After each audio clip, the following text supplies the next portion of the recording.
কঙালী ভোগৰ দিনত অহাৰ বাবে মাঘৰ বিহু ভোগালী জানানে নাচনী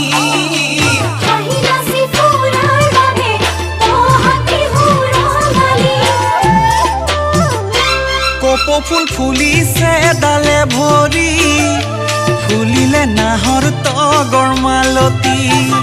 কপৌ ফুল ফুলিছে ডালে ভৰি ফুলিলে নাহৰ